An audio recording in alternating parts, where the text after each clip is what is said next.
Shobhiji, you have been working in education, in the space of education and training, and in the fields of public policy and leadership for a very long time. And you've always said that finding the right leaders and problem solvers in our country should not be left for chance.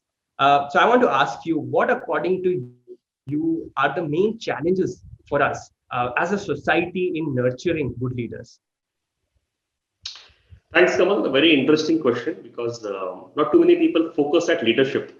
The way our country actually or society thinks is that there would always be someone who would arise and would come out and help us out in every domain, right? And you don't see a focus a lot on leadership. And you are right, because if you look at it post independence, at least, you would have a very few handful of names that you could say were genuinely leaders who transformed the nation, who gave a new direction, who brought about wide scale change.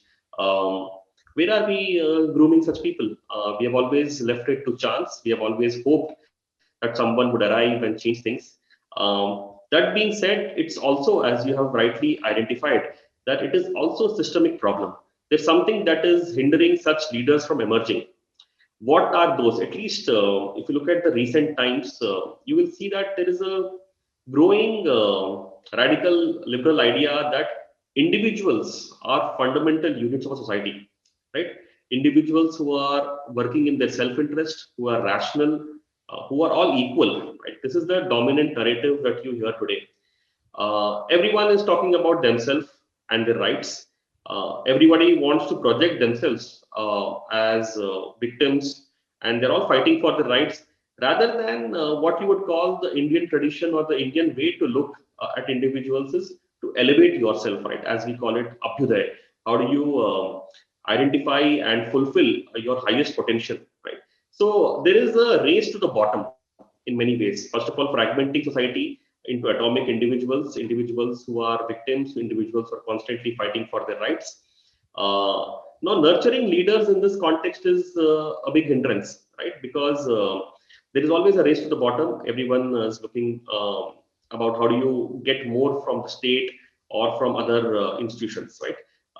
Now, the way to actually nurture leadership is exactly the opposite, right?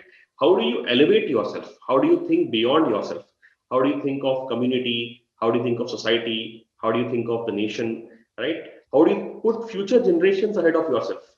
Now, that is a completely opposite to the way the mainstream is currently, right? So this needs a different understanding of the human potential and how do we elevate it, and what is the role of all of us in our society. So that is one reason I feel, given the atomization of, as we call, society into individuals, that is creating a lot of issues in nurturing leaders who are selfless and working beyond themselves. Secondly, right from, I mean, if you look at the recent times in education, also, especially higher education, everyone is looking for some shortcuts to success. The whole Indian idea is more about investing on yourself, investing on some sadhana that can break your shackles, that can identify where you belong, why you belong, what are the issues that you would want to work on, what is your inherent strengths, what is your prakriti. There is no focus on going within and sharpening your inner skills, right? Or identifying and more about yourself and finding a connect with the world. So this again, this attitude of developing some external skills and finding a way, a shortcut to success, as opposed to investing on yourself in the long run and doing a sadhana, is lost.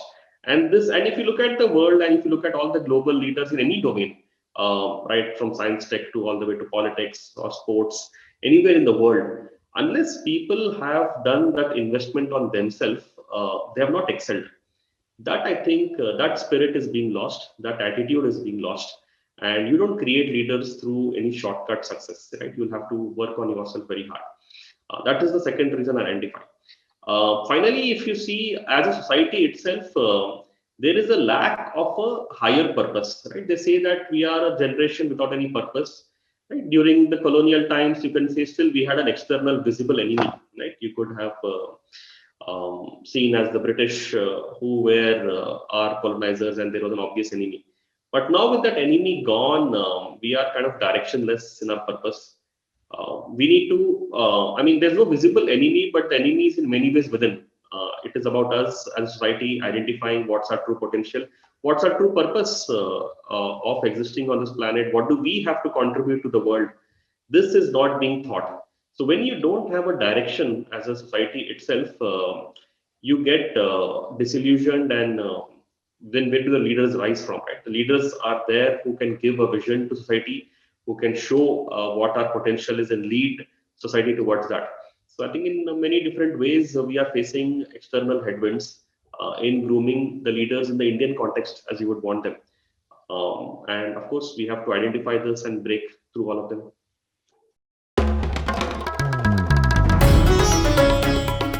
Namaste. We hope you enjoyed this Chitti Media content.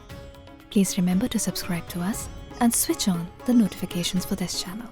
For our other social media links, more content, and to support our work, please visit citti.net. Dhanyavad. Namaskar.